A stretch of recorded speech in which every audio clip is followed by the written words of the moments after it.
ಪರಿಶುದ್ಧ ನಾಮಕ್ಕೆ ಸ್ತೋತ್ರವಾಗಲಿ. ಮತ್ತೊಂದು ದಿನವನ್ನು ಕಾಣುವಂತೆ ದೇವರು ನಮಗೆ ಸಹಾಯ ಮಾಡಿದ್ದಕ್ಕಾಗಿ ಸ್ತೋತ್ರ. ಆತನು ಮಾಡಿದೆಲ್ಲ ಉಪಕಾರಗಳಿಗಾಗಿಲ್ಲ ಆಶೀರ್ವಾದಗಳಿಗಾಗಿ ದೇವರಿಗೆ ಸ್ತೋತ್ರವನ್ನು ಮಹಿಮೆಯನ್ನು ಸಲ್ಲಿಸ್ತಾ ಇದ್ದೇನೆ. ಇಂದಿನ ವೇದ ಅಧ್ಯಯನಕ್ಕಾಗಿ ಒಂದು ವಾಕ್ಯವನ್ನು ಓದಿಕೊಳ್ಳೋಣ. ಕೀರ್ತನೆಗಳು 73:17 ವಾಕ್ಯ. ಆದರೆ ದೇವಾಲಯಕ್ಕೆ ಹೋಗಿ ಅವರ ಅಂತ್ಯಾವಸ್ಥೆಯನ್ನು ಆಲೋಚಿಸಿದಾಗ ನನಗೆ ಗೊತ್ತಾಯಿತು. ಈ 73ನೇ ಕೀರ್ತನೆ ಆಸಾಫನು ಬರೆದಂತಹ ಕೀರ್ತನೆ. ಇದರಲ್ಲಿ ದುಷ್ಟರ ಸೌಭಾಗ್ಯವನ್ನು ಕಂಡು ವಿಶ್ವಾಸಭ್ರಷ್ಟರಾಗಬಾರದೆಂಬ ಸದ್ಬೋಧೆ. ನಂಬಿಕೆಯಿಂದ ಜೀವಿಸ್ತಾ ಇರುವಂತಹ ನಾವು, ವಿಶ್ವಾಸದಲ್ಲಿ ಬಲಶಾಲಿಗಳಾಗಿ ನಿಂತಿರುವಂತಹ ನಾವು ದುಷ್ಟರ ಸೌಭಾಗ್ಯವನ್ನು ನೋಡಿ ನಮ್ಮ ಕಷ್ಟಗಳೊಂದಿಗೆ ಅದನ್ನು ಕಂಪ್ಯಾರಿಸನ್ ಮಾಡಿ ವಿಶ್ವಾಸವನ್ನು ಬಿಟ್ಟು, ನಂಬಿಕೆಯನ್ನು ಬಿಟ್ಟು ಭ್ರಷ್ಟರಾಗಬಾರದು ಎಂಬುದಾಗಿ ಆಸಾಫನು ತನ್ನ ಅನುಭವದ ಮೂಲಕ ಹೇಳುವುದನ್ನು ನಾವು ನೋಡಬಹುದು. ಆಸಾಫನು ಇಲ್ಲಿ ಈ 73ನೇ ಕೀರ್ತನೆ ಬಹಳ ಪ್ರಾಮುಖ್ಯವಾದಂತಹ ಒಂದು ಕೀರ್ತನೆ. ಅಲ್ಲಿ ದೇವರು ನಿರ್ಮಲ ಚಿತ್ತರಾದ ಇಸ್ರಾಯೇಲರಿಗೆ ದಯಾಪರನೇ. ಹೌದು ನಿರ್ಮಲ ಚಿತ್ತರಾದಂತಹ ಇಸ್ರಾಯೇಲರಿಗೆ ಅವನು ದಯಾಪರನೇ, ಸಹಾಯ ಮಾಡುವವನು, ಕೈ ಹಿಡಿಯುವವನು ಅಂತೆಲ್ಲ ಹೇಳಿ, ಆದರೆ ಅವನು ದುಷ್ಟರ ಸೌಭಾಗ್ಯವನ್ನು ನೋಡ್ತಾ ಇದ್ದಾನೆ. ದುಷ್ಟರು ಎಷ್ಟು ಚೆನ್ನಾಗಿ ಬೆಳೆದಿದ್ದಾರೆ, ಅವರಿಗೆ ರೋಗನೇ ಇಲ್ಲ. ಪ್ರಾರ್ಥನೆ ಮಾಡುವಂಥ ನನಗೆ ರೋಗ ಇದೆ, ಚರ್ಚಿಗೆ ಹೋಗುವಂಥ ನನಗೆ ರೋಗ ಇದೆ, ಬೈಬಲ್ ಓದುವಂತಹ ನನಗೆ ಕಷ್ಟ ಇದೆ.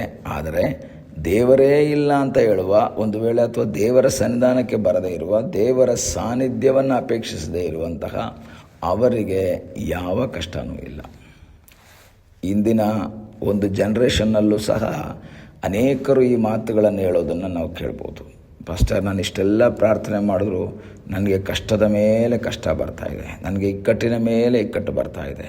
ಆದರೆ ಅವ್ರು ನೋಡಿ ಪ್ರಾರ್ಥನೆ ಮಾಡಲ್ಲ. ನಮ್ಮ ಸಂಬಂಧಿಕರು ಯಾರನ್ನೋ ತೋರಿಸ್ಬಿಟ್ಟು ಹೇಳ್ತಾರೆ, ಇವರು ನಮ್ಮ ಆಂಟಿ, ನಮ್ಮ ಅಂಕಲ್, ಅವರು ಚರ್ಚ್ಗೆ ಹೋಗಲ್ಲ, ಚರ್ಚಿಗೆ ಹೋಗೋರನ್ನ ಕಂಡವ್ರಿಗೆ ಕೋಪ. ಆದರೆ ಅವ್ರಿಗೆ ಹೋದ್ವಾರ ಒಂದು ಹೊಸ ಕಾರ್ ತಗೊಂಡ್ರು, ಹೋದ ತಿಂಗಳೊಂದು ಹೊಸ ಮನೆ ಕಟ್ಟಿದ್ರು, ಅವ್ರಿಗೆ ಯಾವ ಕೊರತೆ ಇಲ್ಲ, ಅವರು ಸಂತೋಷವಾಗಿದ್ದಾರೆ ಅಂತೆಲ್ಲ ಹೇಳ್ತಾರೆ. ಈ ಆಸಾಫಂದು ಅದೇ ಆಗಿತ್ತು. ಅವನು 2ನೇ ವಾಕ್ಯದಿಂದ ದುಷ್ಟರ ಸೌಭಾಗ್ಯವನ್ನು ಕಂಡು ಹುರಿಗೊಂಡಿದ್ದಾನೆ. ಆದರೆ 13ನೇ ವಾಕ್ಯದಲ್ಲಿ ಈಗ ಅವನು ಹೇಳ್ತಾ ಇದ್ದಾನೆ, ಅದೆಲ್ಲ ನೋಡಿಬಿಟ್ಟು ನನ್ನ ಮನಸ್ಸನ್ನು ನಿರ್ಮಲ ಮಾಡಿಕೊಂಡದ್ದು, ಶುದ್ಧತ್ವದಲ್ಲಿ ಕೈ ತೊಳ್ಕೊಂಡದ್ದು ವ್ಯರ್ಥವೇ. ನಾನು ಯಾವಾಗಲೂ ವ್ಯಾಧಿ ಪೀಡಿತನಾಗಿದ್ದೇನೆ, ಪ್ರತಿದಿನವೂ ದಂಡಿಸಲ್ಪಡ್ತಾ ಇದ್ದೇನೆ, ನಾನು ಪ್ರಾರ್ಥನೆ ಮಾಡ್ತಾ ಇರೋದು ವೇಸ್ಟು, ನಾನು ವಾಕ್ಯವನ್ನು ಅನುಸರಿಸ್ತಾ ಇರೋದು ವೇಸ್ಟು, ನಾನು ಪರಿಶುದ್ಧನಾಗಿ ಜೀವಿಸೋದು ವೇಸ್ಟು, ಯಾವುದೂ ಸಹ ನನಗೆ ಪ್ರಯೋಜನವಿಲ್ಲ, ಯಾವುದು ನನಗೆ ಉಪಯೋಗಕ್ಕೆ ಬರ್ತಾ ಇಲ್ಲ ಎಂಬುದಾಗಿ ಅವನು ಹೇಳ್ತಾ ಇದ್ದಾನೆ. ಎಷ್ಟೋ ಸಂದರ್ಭದಲ್ಲಿ ವಾಕ್ಯವನ್ನು ಕೇಳುವಂಥ ದೇವರ ಮಕ್ಕಳೇ, ನಾವು ಅದೇ ಮಾತನಾಡಿದ್ದೇವೆ. ಇಷ್ಟೆಲ್ಲ ಪ್ರಾರ್ಥನೆ ಮಾಡಿದ್ರು ಯಾಕೆ ನನಗೆ ಈ ಕಷ್ಟ ಬರ್ತಾ ಇದೆ, ಯಾಕೆ ಈ ಸಮಸ್ಯೆ ಇದೆ, ಯಾಕೆ ಈ ರೋಗ ಇದೆ, ಯಾಕೆ ಈ ಕಟ್ಟಿದೆ, ಯಾಕೆ ಆರ್ಥಿಕ ಸಂಕಷ್ಟ ಇದೆ, ಯಾಕೆ ಇದು ಪರಿಹಾರ ಆಗ್ತಾ ಇಲ್ಲ. ನಿನ್ನನ್ನು ನಂಬದೇ ಇರೋರಿಗೆ ಎಲ್ಲ ಪರಿಹಾರ ಆಗಿದೆಯಲ್ಲ, ಅವರೆಲ್ಲ ಸಂತೋಷವಾಗಿದ್ದಾರಲ್ಲ. ಆದರೆ ಅದರ ಸೀಕ್ರೆಟ್ ಗೊತ್ತಾಗಬೇಕು ಅಂದರೆ, ಅದರ ರಹಸ್ಯ ಗೊತ್ತಾಗಬೇಕು ಅಂದರೆ ಆಸಾಫ್ ಹೇಳ್ತಾನೆ, ನಾನು ಇದನ್ನು ಗ್ರಹಿಸ್ಕೊಳ್ಬೇಕು ಅಂತ ಎಷ್ಟು ಚಿಂತಿಸಿದರೂ ಅದು ಗೊತ್ತಾಗಲಿಲ್ಲ ನನಗೆ. ಯಾಕೆ ಹಿಂಗಾಗ್ತಾ ಇದೆ? 16ನೇ ವಾಕ್ಯದಲ್ಲಿ ಹೇಳ್ತಾನೆ, ಯಾಕೆ ಹಿಂಗಾಗ್ತಾ ಇದೆ?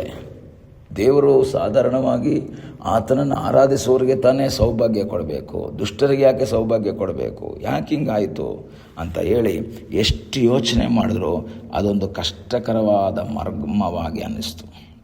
ಆದರೆ ಕೊನೆಗೆ ಅವನು ದೇವಾಲಯಕ್ಕೆ ಹೋದ. ಮನೆಯಲ್ಲೇ ಕೂತ್ಕೊಂಡು ಇದನ್ನೆಲ್ಲ ಯೋಚನೆ ಮಾಡ್ತಾನೆ. ಅವ್ರ ಮನೆ ನೋಡ್ತಾನೆ, ಇವ್ರ ಮನೆ ನೋಡ್ತಾನೆ, ಪಕ್ಕದ ಮನೆಯವರ ಸ್ಥಿತಿ, ನನ್ನ ಸ್ಥಿತಿ ಕಂಪೇರ್ ಮಾಡ್ತಾ ಇದ್ದಾನೆ. ಆದರೆ ಅದೆಲ್ಲ ಬಿಟ್ಟು ಆಲಯಕ್ಕೆ ಹೋದಾಗ ಅವರ ಅಂತ್ಯಾವಸ್ಥೆ ಏನು ಅಂತ ಗೊತ್ತಾಯಿತು. ಪ್ರಿಯ ದೇವರ ಮಕ್ಕಳೇ, ನಾವು ಗುಣಗುಟ್ಟೋದಕ್ಕೆ ಕಾರಣ ಏನು ಗೊತ್ತಾ?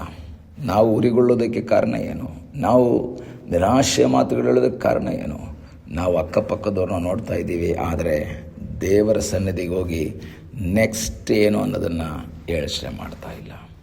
ಯೇಸು ಸ್ವಾಮಿ ಹೇಳಿದ್ರು, ಹುಲ್ಲು ಬೆಳೀತದೆ, ಬಿಸಿಲು ಬಂದಾಗ ಬಾಡಿ ಹೋಗ್ಬಿಡ್ತದೆ. ಹುಲ್ಲು ಬೆಳೆಯುತ್ತೆ, ಸುಂದರವಾಗಿರುತ್ತೆ, ಆದರೆ ಒಂದು ಬಿಸಿಲು ಬಂದಾಗ ಬಾಡಿ ಹೋಗ್ಬಿಡುತ್ತೆ. ಆದರೆ ಈ ದಿವಸಗಳಲ್ಲಿ ಆಳವಾಗಿ ಬೇರೂರಿರುವಂತಹ ಆ ವ್ಯಕ್ತಿ ಎಷ್ಟೇ ಬಿಸಿಲು ಬಂದರೂ ಬಾಡಿ ಹೋಗಲ್ಲ. ಈ ಹುಲ್ಲಿಗೆ, ದುಷ್ಟರ ಸೌಭಾಗ್ಯಕ್ಕೆ ಒಂದು ದಿವಸ ಅಥವಾ ಒಂದು ತಿಂಗಳು, ಒಂದು ವರ್ಷ, ಆದರೆ ನಂತರ ಅಂತ್ಯಾವಸ್ಥೆ ಫೈನಲಲ್ಲಿ ಏನಾಗ್ತದೆ ಎಂಬುದಾಗಿ ಅದು ಬಹಳ ಪ್ರಾಮುಖ್ಯವಾದದ್ದು. ಆಸಾಪ್ ಹೇಳ್ತಾ ಇದ್ದಾನೆ, ಇಲ್ಲ, ನೀನು ಅವನ ಅಪಾಯಕರ ಸ್ಥಳದಲ್ಲಿ ನಿಲ್ಲಿಸಿದೆಯಾ, ಇವತ್ತಿರೋದು ನಾಳೆ ಇರಲ್ಲ. ಆದರೆ ಸ್ವಾಮಿ, ಇವತ್ತು ನನಗೆ ಮೆಟೀರಿಯಲ್ ಬ್ಲೆಸ್ಸಿಂಗ್ಸ್ ಇಲ್ಲ, ಆದರೆ ಸ್ಪಿರಿಚುವಲ್ ಬ್ಲೆಸ್ಸಿಂಗ್ಸ್ ನನಗೆ ಕೊಟ್ಟಿದೆಯಾ. ದುಷ್ಟರಿಗೆ ಮೆಟೀರಿಯಲ್ ಬ್ಲೆಸ್ಸಿಂಗ್ಸ್ ಇದೆ, ಆದರೆ ನಮಗೆ ಮೆಟೀರಿಯಲ್ ಬ್ಲೆಸ್ಸಿಂಗ್ಸ್ ಇಲ್ಲದೇ ಇರಬಹುದು, ಸ್ಪಿರಿಚುವಲ್ ಬ್ಲೆಸ್ಸಿಂಗ್ಸ್ ಇದೆ. ಒಂದಲ್ಲ ಒಂದು ದಿವಸ ಮೆಟೀರಿಯಲ್ ಬ್ಲೆಸ್ಸಿಂಗ್ಸು ಸಹ ದೇವರು ಕೊಡ್ತಾರೆ. ನಮ್ಮನ್ನು ಕೈ ಬಿಡುವಂಥ ದೇವರಲ್ಲ. ಆದ್ದರಿಂದ ಕಂಪ್ಯಾರಿಸನ್ ಮಾಡೋದನ್ನು ಬಿಟ್ಟುಬಿಡೋಣ, ದೇವರ ಮುಖವನ್ನು ನೋಡೋಣ, ದೇವರಲ್ಲಿ ಆಶ್ರಯಿಸೋಣ, ದೇವರ ಚಿತ್ತಕ್ಕೆ ವಿಧೇಯರಾಗೋಣ. ದುಷ್ಟರ ಸೌಭಾಗ್ಯ ನೋಡಿ ನಾನು ನಂಬಿದ್ದು, ವಾಕ್ಯ ಓದಿದ್ದು ವೇಸ್ಟ್ ಅಂತ ತಿಳ್ಕೊಳ್ಳದೆ, ನಾನು ಮಾಡಿದ್ದಕ್ಕೆ ಸರಿಯಾಗಿ ಪ್ರತಿಫಲ ಕೊಡುವ ಒಬ್ಬ ದೇವರಿದ್ದಾನೆ ಎಂದು ನಂಬಿ ಮುಂದೆ ಹೋಗೋಣ, ಪ್ರಾರ್ಥಿಸೋಣ. ನಮ್ಮನ್ನು ಬಹಳವಾಗಿ ಪ್ರೀತಿ ಮಾಡುವ ಪರಲೋಕದ ತಂದೆಯೇ, ಈ ಸಮಯಕ್ಕಾಗಿ ಸ್ತೋತ್ರ. ಈ ಸಮಯದಲ್ಲಿ ಮತ್ತೊಂದು ಆವರ್ತಿ ನಿನ್ನ ಸಂಧಾನಕ್ಕೆ ನಾವು ಬಂದಿದ್ದೇವೆ.